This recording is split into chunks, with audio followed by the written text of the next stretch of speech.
Vamos a compartir ahora en la palabra de Dios y quiero compartirle 3 cosas importantes que me encontré, que Dios puso en mi corazón, y son 3 razones lógicas por las que no hay que hacerle caso a Dios.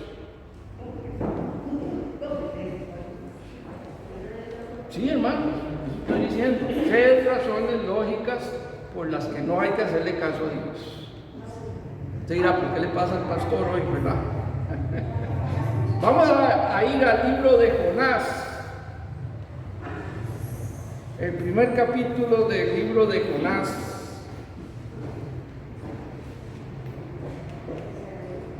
Ya se me perdió a mí.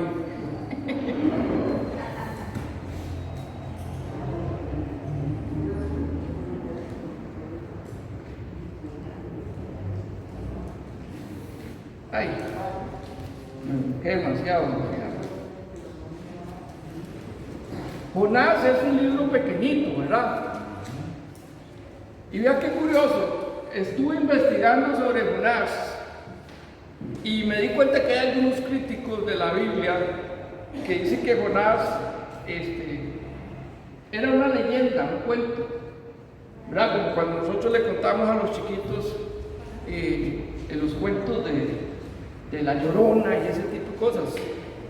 Pero para que usted lo anote ahí, cuando usted lleva sus notas o en la Biblia, Jonás era un personaje que sí existió, era un profeta de Dios.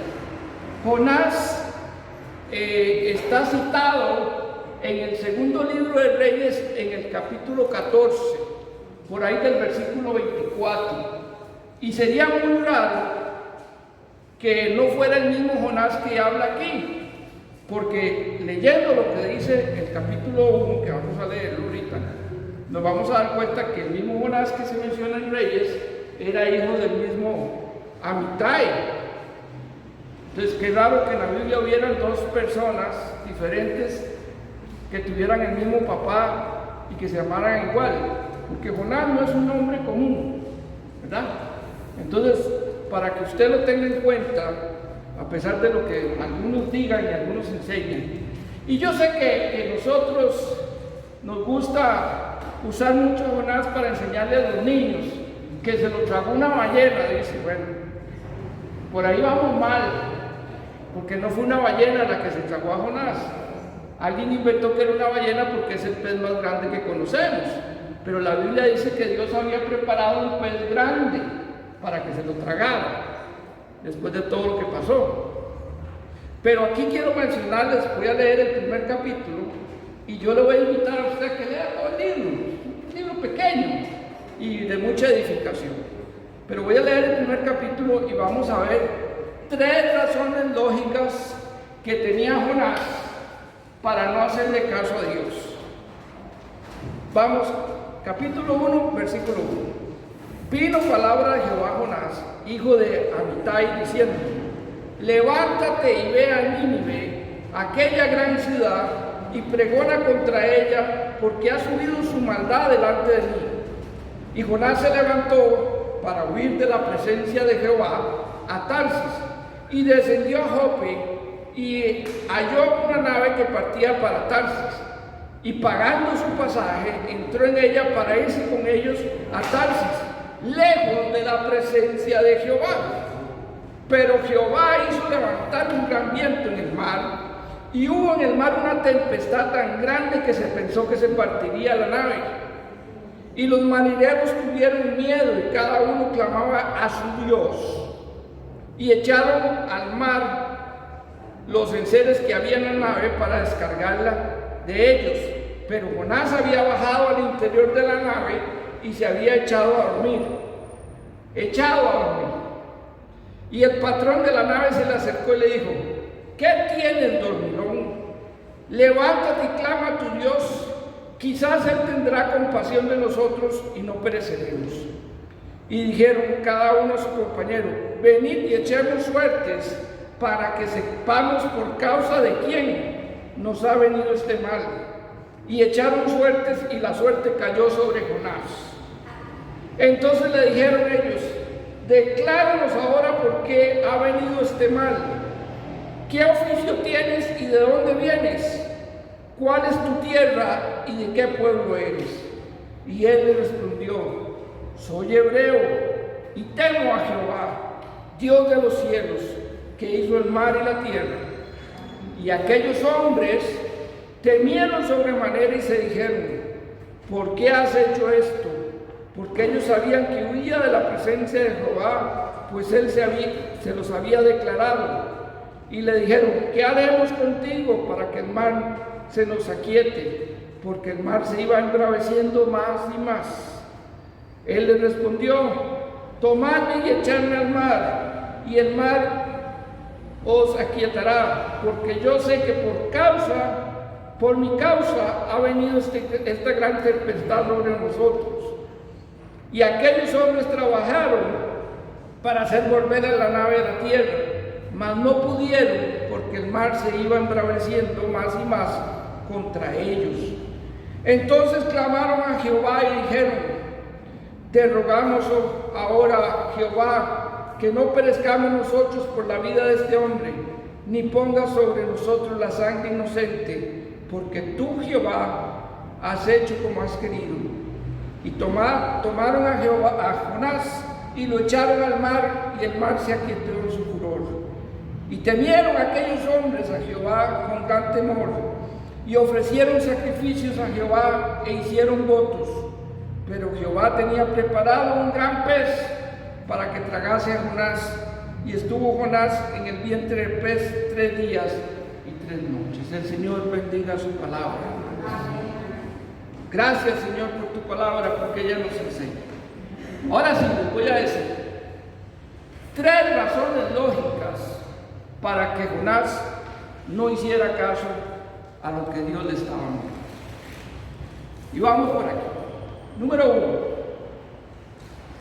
Resulta que los hebreos y los habitantes de Nínive, que es donde estaba posteriormente, según la historia, Asiria, eran enemigos declarados, conocidos.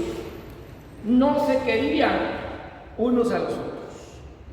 El hebreo no se llevaba con los habitantes de Nínive, con los asirios posteriormente.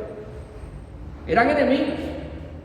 Entonces Jonás, dentro de su lógica humana, pensó: Dios me está mandando a pedirle a Nínive que se arrepienta de su pecado, si no lo va a destruir. Entonces mejor no les digo nada y que se los lleve el fuego del cielo. ¿Me explico? Era lógico desde la perspectiva de Jonás. Es lógico desde la perspectiva de los hombres muchas veces que nosotros querramos que Dios destruya a nuestros enemigos. Y por ahí en algunos cristianos he oído también que ellos dicen: Señor, llévatelo, te lo mando, expresando cuando no toleran a algún hermano dentro de la misma iglesia o lo sienten que es un enemigo. Y eso pasa. Entonces, número 1, dentro de la lógica de Jonás, estaba bien para él no hacerle caso a Dios, porque si Dios le dijo a él que fuera a predicar a la ciudad el arrepentimiento, entonces él dijo: qué dicha que van a borrar a Nínive de la tierra, de la faz de la tierra. Algo así como a veces los liguistas piensan de sacricistas. Hermano. Pero bueno, vea qué importante que es. Estamos hablando de la lógica humana. Entonces, para un hebreo era lógico que Dios eliminara a sus enemigos. Quiero señalar algunas cosas. La ciudad de Nínive era una ciudad tan grande que para recorrerla se llevaba 3 días a pie, caminando 3 días. Yo no sé si usted ha caminado alguna vez por alguna ciudad grande, pero vamos a poner un ejemplo local. ¿Cuánto dura usted atravesando San José?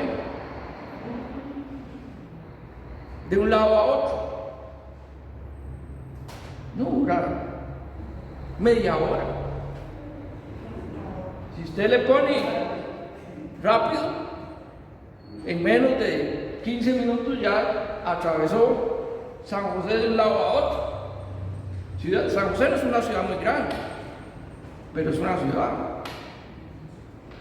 Igual, si usted se pone a pensar en una de las grandes ciudades que existen en este tiempo, hablemos por ejemplo de qué sé yo, tal vez Nueva York, que es una de las ciudades grandes que hay, cosmopolitan en este tiempo, usted no dura 3 días atravesando de un lado a otro, y menos con los medios de comunicación que hay ahora.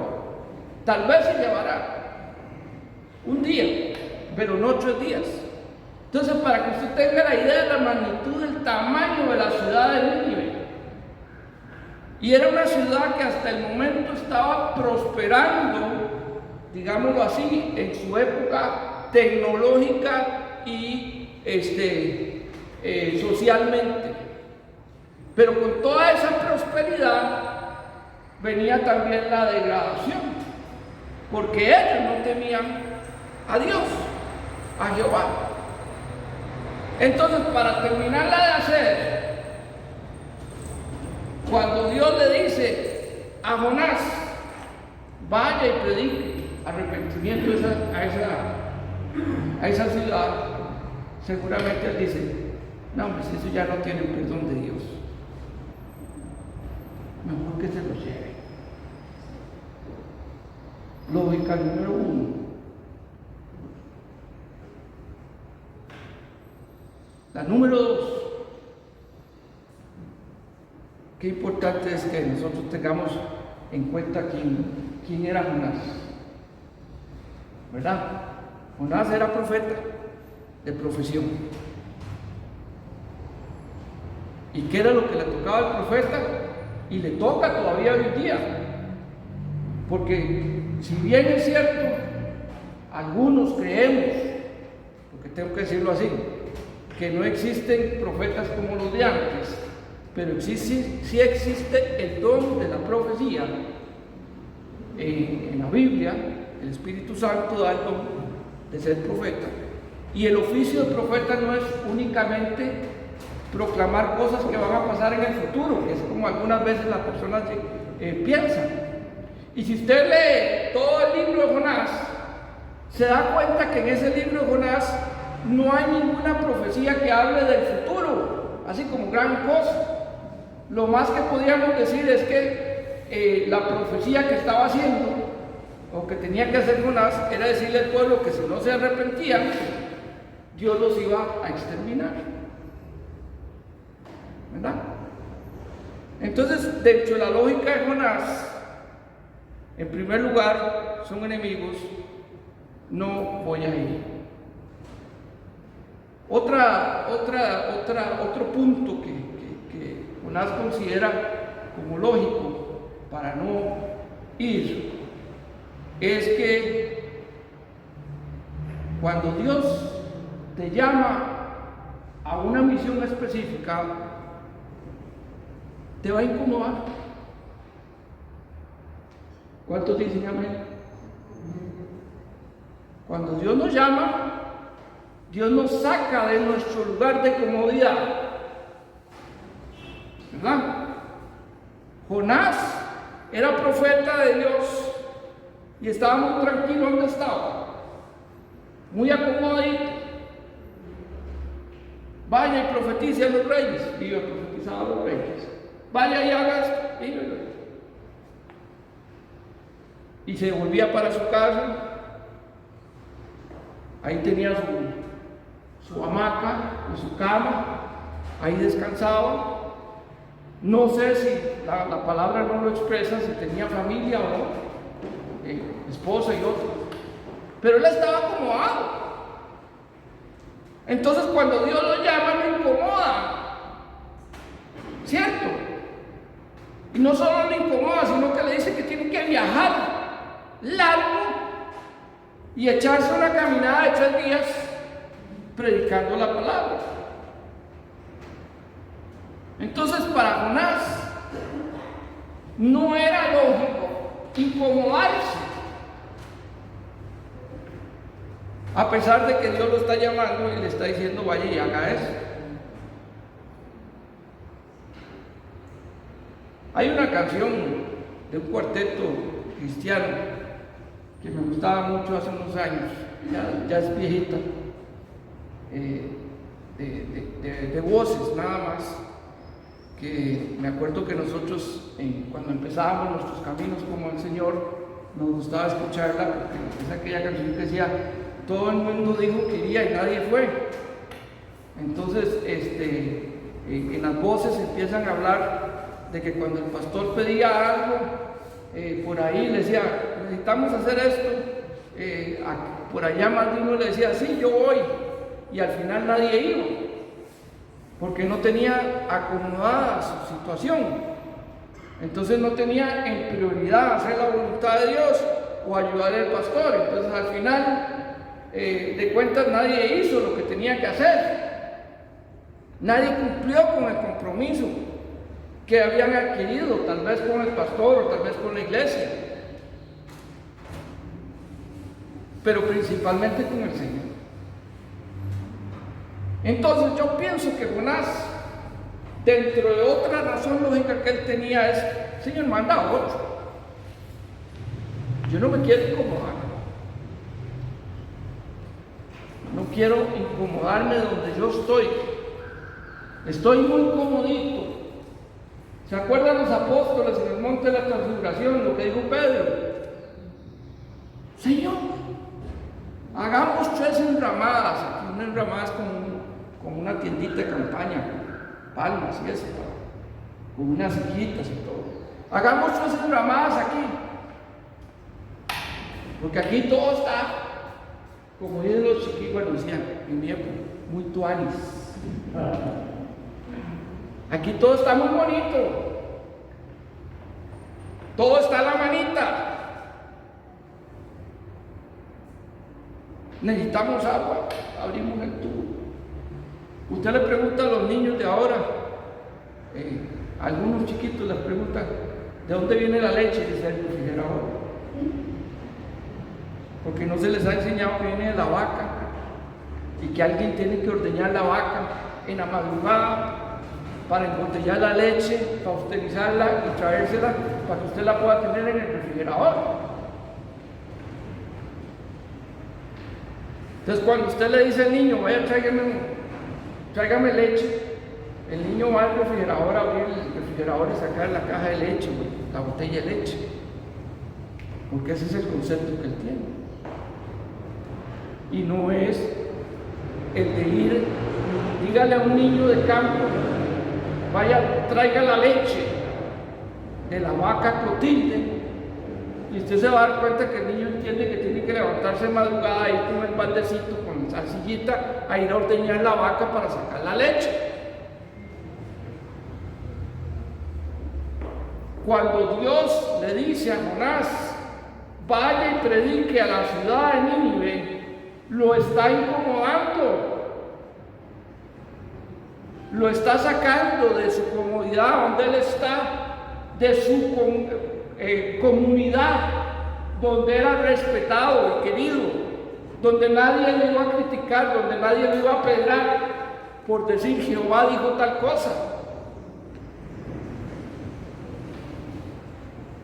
Hay que tener cuidado, hermanos, cuando estamos muy acomodaditos. Hay que tener cuidado, porque al rato estamos tan bien acomodados que nos queremos dormir y queremos hacer unas enramadas y quedarnos ahí y no hacer la voluntad de Dios. Vea que tarde que temprano Jonás como que se da cuenta, y entonces más bien hace como aquel leoncillo de las fábulas, que no es muy famoso, el leoncillo Melquiades, que decía, dice: vamos por aquí, y él decía: pues vamos por aquí, para el otro lado. En vez de irse para Nínive, se va para abajo, buscando escapar de la presencia de Dios. Y aquí podemos cuestionarnos muchas cosas. ¿Quién puede esconderse de Dios? ¿Quién puede resistirse a la voluntad de Dios cuando Dios te llama? ¿Quién? A mí me parece que aquí en Jonás actuó tontamente, porque no se podía esconder de la presencia de Dios. Pero él dijo, mejor no voy para acá, para otro lado. Quiero señalar que Tarsis era un puerto donde atracaban muchos barcos fenicios, y los fenicios eran muy famosos porque eran navegantes de aquella época, muy famosos porque se arriesgaban a cruzar mares y otras cosas que no hacían los marinos normales. Eran muy osados y muy buenos marinos. Pero Fenicia era una ciudad llena de paganos, politeístas, llenos de otros dioses. Por eso es que la tripulación, cuando empieza aquello, y ellos dicen, algo está pasando aquí. Cada uno busque a su Dios y clame a su Dios, y conste que la misma escritura lo pone Dios ahí con minúscula, para ver si se nos quita esto de encima. Y están ellos corriendo, botando la carga, viendo a ver cómo hacen para que el barquito no se hunda. Y el otro echabote ahí abajo, en la bodega, seguramente escondido, dice que estaba durmiendo, roncando seguramente, mientras el barco estaba por partirse. Hace poco alguien me mandó, no sé quién fue, un video de un barco moderno, de esos que transportan contenedores, que en una tormenta se partió en la parte de adelante. Y es impresionante ver cómo el barco empezaba a subir y bajar, y en ese subir y bajar en un momento otro hace así y vuelve a subir y la punta se baja porque se quebró el casco y saca corriendo porque iba para el fondo del mar. Un barquito viejo, ¿sí? Eso tiene eso. Los barcos, a pesar de que son de acero y la estructura tiene su tiempo de uso, si usted lo está martillando todo el tiempo, que es como lo que pasa con los viajes, ¿verdad? Que es como un golpe duro, fuerte, con el peso y todo, el tiempo falla y se revienta y se corta. De hecho, el barco del siglo XX, que no se podía hundir, el Titanic, todo el mundo sabemos lo que le pasó, se hundió y se partió, se quebró, se hundió en dos partes. Ahora sabemos eso, pues como ya lo encontraron, empezaron a investigar y ver, y se dieron cuenta que la punta estaba por un lado y la otra parte estaba por el otro lado, entonces estaba quebrado, se había partido, porque el iceberg lo partió, ¿verdad? Y eso es lo que le estaba pasando al barquito un día de Jonás. Y vean que la palabra, qué bonito, porque aquí Dios aprovecha siempre las cosas que nosotros hacemos mal, ¿verdad?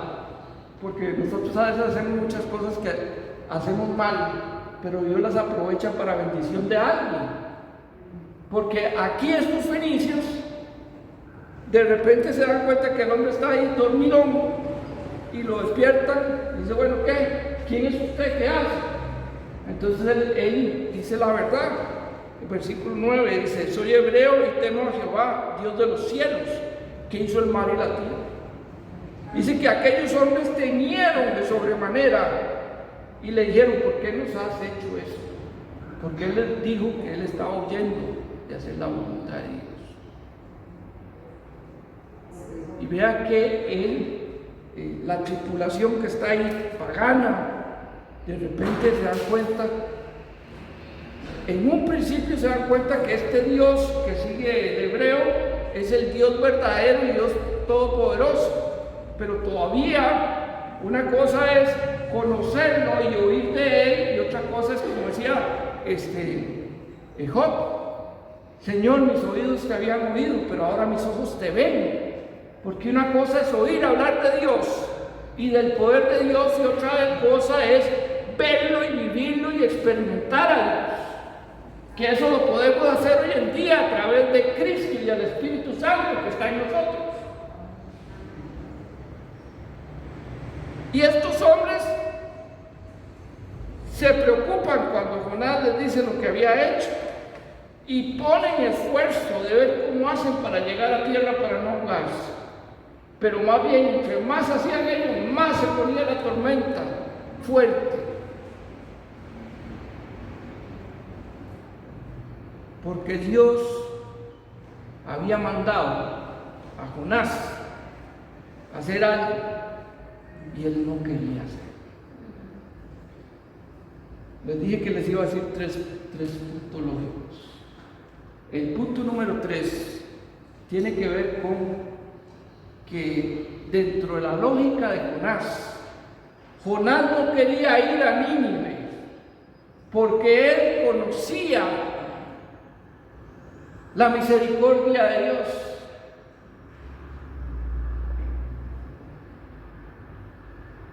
Él conocía esa parte de Dios muy bien. Y tan es así que nos damos cuenta que Jonás, después de predicar, al final dice: bueno, qué dicha, voy a predicar, todo alegre. Arrepiéntase porque si no Dios va a destruir la ciudad. Arrepiéntase porque Dios dice. Y seguramente llegaba no con el entusiasmo de decir la palabra de Dios, va a decirle: arrepiéntase porque Cristo viene. Sino que él llegaba y decía: arrepiéntase porque ya viene Dios y va a traer juicio sobre la ciudad. Todo pasivo, sin pasión. No sé si será eso, pero se me hace que por ahí anda. Y después, ¿qué es lo que hace Jonás? Después de que había salido del pez y estaba todo lleno de llagas y toda la cosa, entonces se va a la montaña, a la montañita, porque Nínive es como un valle, y se sienta a esperar a ver cuando Dios mande el fuego del cielo que consuma a todos esos paganos. Aleluya, dicen algunos.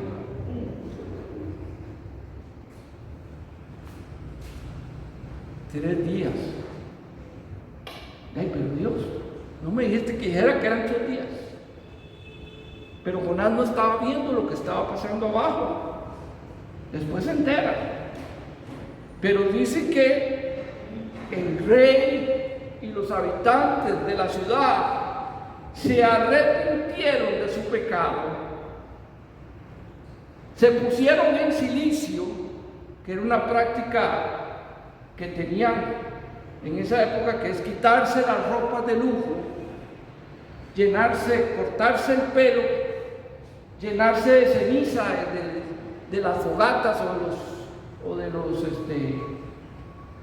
¿cómo dice? Las cocinas, que ellos las cocinaban con leña, de los fogones. Llenarse de ceniza para verse arrepentidos. Y se arrepintieron de los males que estaban haciendo.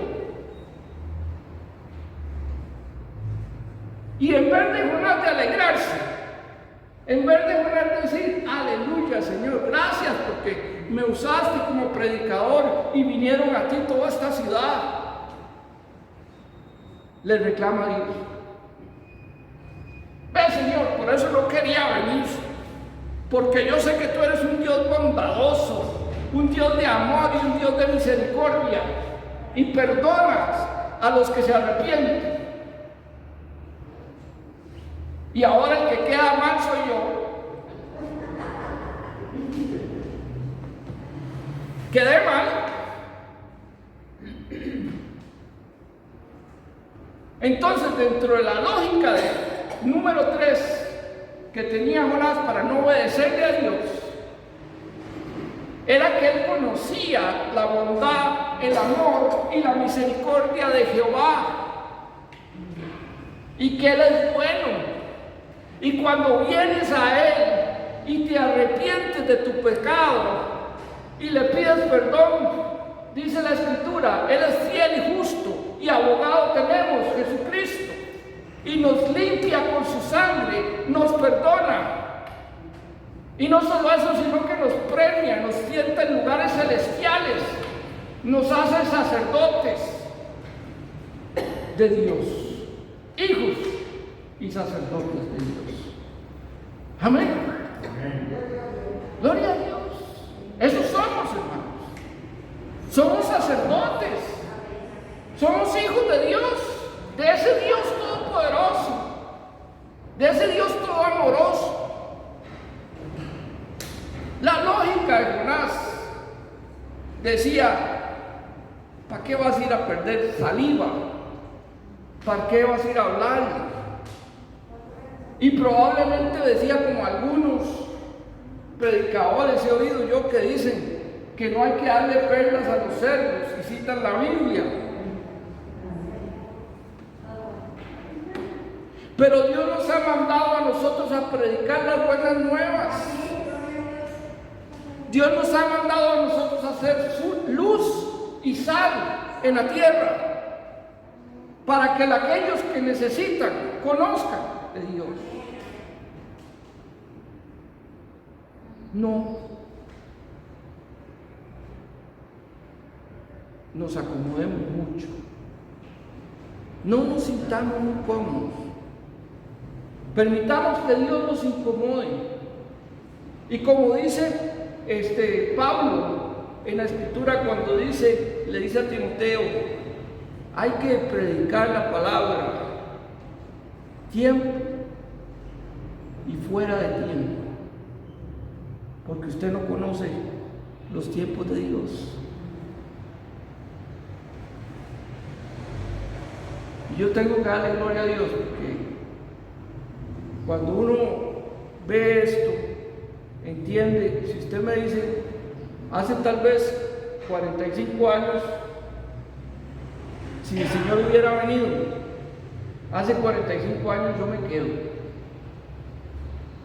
porque yo no conocía a Él. Lo había oído hablar, lo había oído nombrar. ¿Y quién no en este país en los años 60, cuando se ponían las carpas por todos lados y se predicaba la palabra de Dios? ¿Quién no oyó hablar de Jesús? ¿Quién no oyó el mensaje de salvación? Pero a veces no hacemos caso.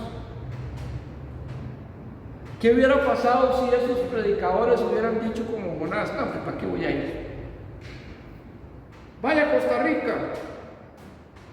El pastor, un pastor que conocí yo hace muchos años, Milgar, allá donde está el Conicit en Zapote, él puso una carta que predicaba la palabra de Dios.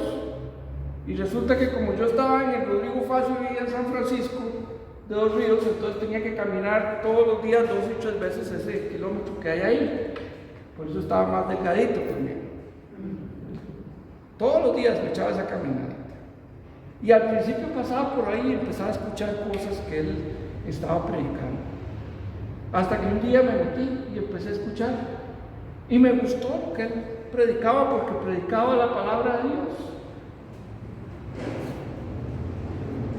¿Qué hubiera pasado si ese señor guatemalteco que vino a Costa Rica, porque Dios lo mandó a predicar su palabra, hubiera dicho: no, Señor, ¿para qué voy a ir a Costa Rica? Pues sí, Costa Rica, todos son católicos, apostólicos y romanos, todos están perdidos. ¿Qué voy a ir a hacer ahí? Si hubiera usado la lógica, la lógica humana. Ahora aquí está el desafío, hermanos. ¿Cuál es la lógica que tiene que prevalecer en nosotros como hijos de Dios? Si Dios te ha llamado a salvación, es porque Dios quiere usarte en su obra. Amén. Entonces todos tenemos un papel fundamental como hijos de Dios. Por eso el mismo Señor Jesucristo nos dio aquella parábola cuando decía de los hijos: pasa a la presencia. de tu Señor. Bien, siervo fiel. Bien, siervo fiel, vas a la presencia de tu Señor. Los hijos de Dios hemos dejado de buscar los galardones que Dios tiene para nosotros. Hemos dejado de hacer la voluntad de Dios y nos hemos acomodado también, que no queremos que nada nos saque de nuestro centro de comodidad. Y les voy a mencionar algunas excusas que usamos, y yo me incluyo, algunas excusas que usamos. Hay que predicar el evangelio. Es que yo soy muy malo para hablar, yo no sirvo para predicar. ¿Quién dice que la predicación es solo desde un púlpito? La predicación es cuando usted da testimonio a un familiar y le dice: Cristo te puede ayudar en esto, Cristo vino a morir por ti. Eso es predicar la palabra de Dios. No solo desde el púlpito, no solo desde allá, desde el parque, en todo momento, en todo lugar. Pero cuando usted dice y pone excusas, soy torpe para hablar, me recuerda a quién. ¿Quién fue el que le dijo a Dios? Moisés. Señor, es que yo soy tartamudo, mejor mande a 8, que hable bonito. Y entonces Dios lo llama y dice: venga para acá. ¿Quién le dio la lengua al hombre? Le dice, si no fue Dios.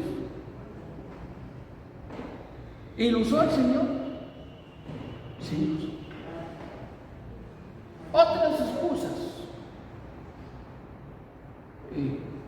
La más popular en nuestros tiempos, en nuestra época: Señor, no tengo tiempo, estoy muy ocupadito. La operación frijoles, como dice un amigo mío por allá, la operación frijoles me tiene tallado, tengo que llevar el sustento a mi casa. ¿Estamos de acuerdo? Pero muchas veces endiosamos el trabajo y nos olvidamos del Señor. Y ya ni el domingo, no llego, pastor, no llego el domingo porque tengo que trabajar. El pastor no trabaja el domingo. No llego porque tengo que trabajar. Y entonces ya se vuelve frecuente. Entonces, ¿a quién estás haciendo Dios ahí? A Mamón.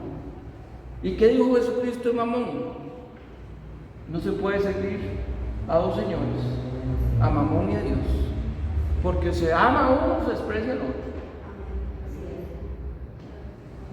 Entonces, excusa tampoco es válida, aunque parezca lógica desde la perspectiva humana.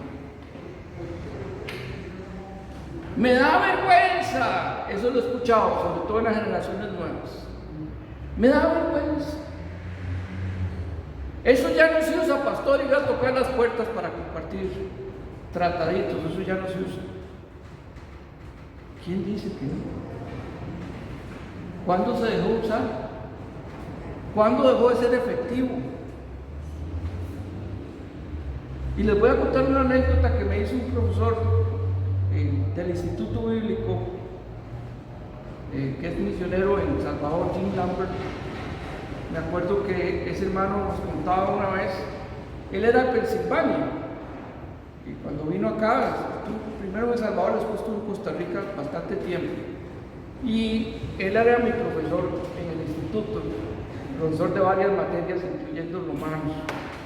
Y su origen religioso era que él era de los melonitas de Pensilvania. Y él no podía ser melonita, decía que él no podía ser melonita porque el papá de él era melonita, vivían en la comunidad melonita, y el papá de él era un alcohólico y le pegaba a la mamá de él, y le pegaba a él de paso, ¿verdad? Los maltrataba mucho. Entonces él no podía creer en ese Dios que supuestamente el domingo se juntaban a cantar. Él no podía creer en eso, hasta que conoció al verdadero Dios, por testimonio de alguien. Pero él nos contaba que en esos lugares los vecinos no son como aquí, que están pegados aquí y ahí, sino que están a kilómetros. Estamos hablando de granjas de trigo y otros animales y otras cosas. Entonces los vecinos están a kilómetros. El próximo vecino está a media hora en carro allá. Y dice que por algún lugar en esas granjas llegó alguien a compartir el evangelio y llevaba unos trataditos y tocaba la puerta y entregaba los tratados. Y por allá le salió un señor que era bien mal criadito, como puede salir a cualquiera, y cogió el tratado, lo arrugó y lo tiró al piso. Dijo: yo no quiero saber nada de eso. Y entonces el señor se fue. Y resulta que el tratado lo tiró al piso. Vino el chanchito de la granja de él y empezó a mascuciarlo ahí en el piso y se le quedó pegado en el hocico. Pero este chanchito tenía una cualidad especial. El chanchito le gustaba fugarse de la chanchera e irse para otras granjas. Y resulta que ese chanchito un día se cruzó a la casa del vecino, a la granja del vecino, y el vecino, cuando vio que le había roto la cerca y todo, y como ya era un problema el chanchito entonces vino a ver y se asomó, y resulta que el chanchito todavía andaba con el tratado aquí en el hocico, ¿verdad? Y entonces le llamó la atención al vecino. El vecino vino, agarró al chancho, le quitó el papel para ver qué sería lo que era el papel, lo aplanó un poquito, lo leyó, y ese día él recibió a Cristo por medio de un tratado y por medio de la evangelización de un cerdo. Porque era el día que el Señor tenía preparado para eso. Entonces nosotros tenemos que cumplir con la parte que nos toca a nosotros y dejar que Dios haga su parte. Hace algunos años hablé con mi amigo misionero que vive en África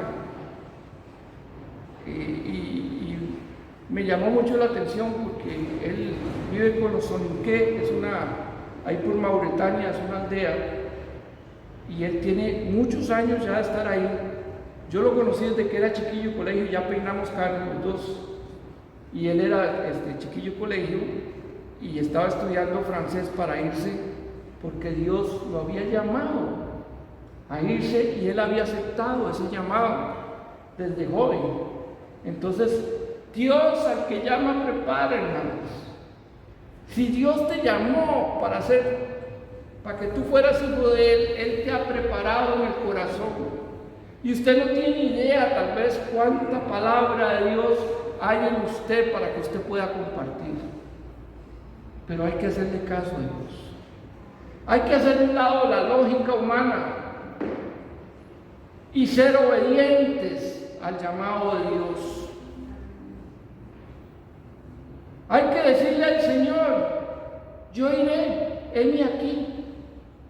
Para eso, en agradecimiento: Señor, no me arrepiento, como decía Pablo, no me arrepiento de predicar tu palabra, porque es poder de Dios para cambiar las vidas de aquellos que no te conocen.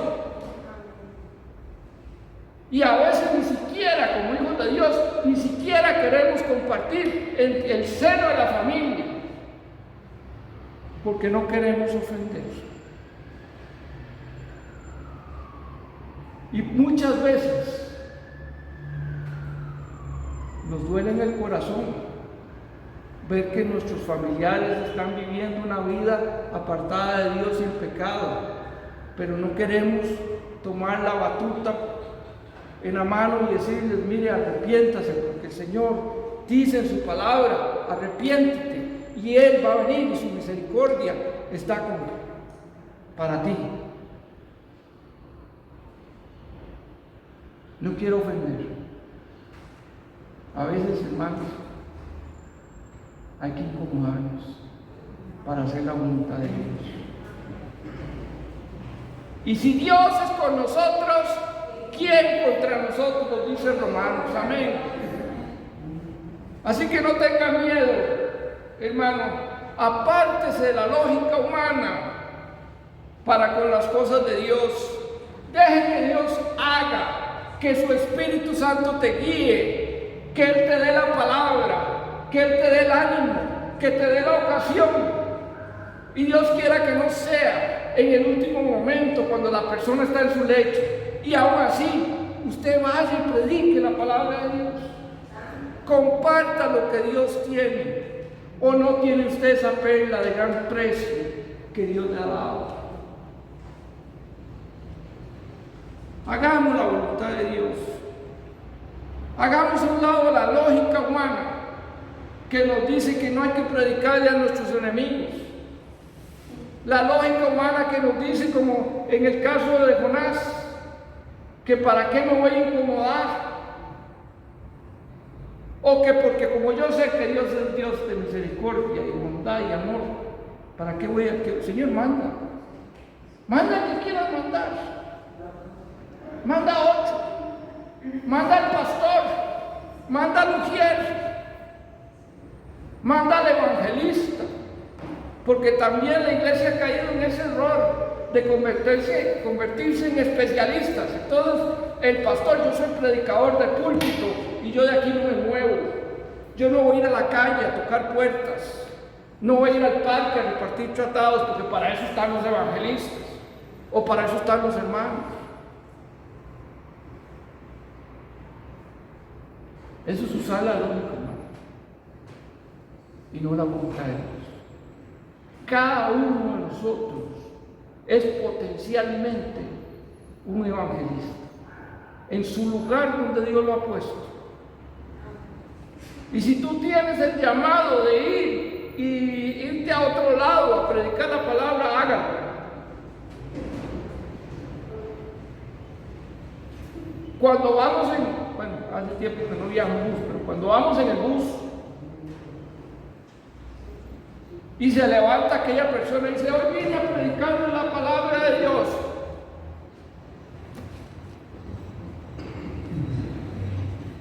¿Nos avergonzamos de él?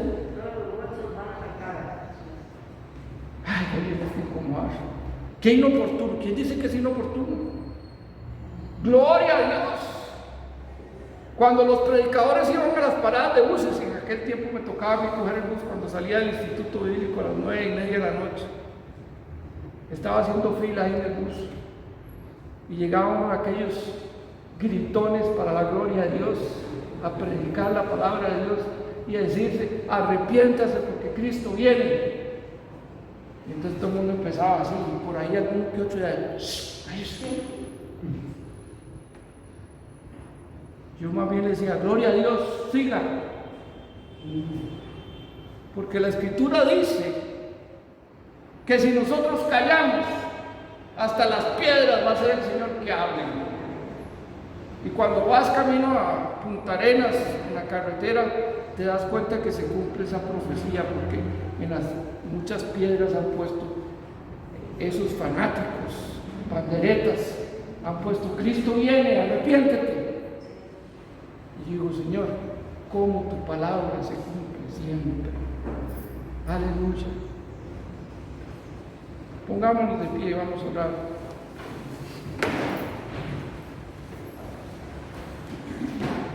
Padre, esta mañana estamos delante de tu presencia, dándote las gracias, Señor, por tu palabra, Señor. Pidiéndote y rogándote, Señor, para que nosotros, que somos tus hijos, Señor, seamos también instrumentos santos en tus manos, Padre. Bendice la vida de cada uno, aquellos que escuchan tu palabra, Señor. Y bendice más a aquellos que son obedientes a ti, Señor. Padre, úsanos para bendición. Usa tu iglesia como sal de la tierra. Úsanos, Señor, como luz del mundo, Padre. En el nombre de Jesús, abre las puertas y muéstranos el camino. Quita, Señor, toda excusa que tengamos en el corazón, toda lógica que haya en nuestra mente, impuesta, Señor, por los pensamientos humanos, sea, Señor, entregada a ti, para que tú glorifiques tu nombre, glorifiques tu palabra y que haya bendición en tu pueblo. En el nombre poderoso de Jesucristo oramos. Amén.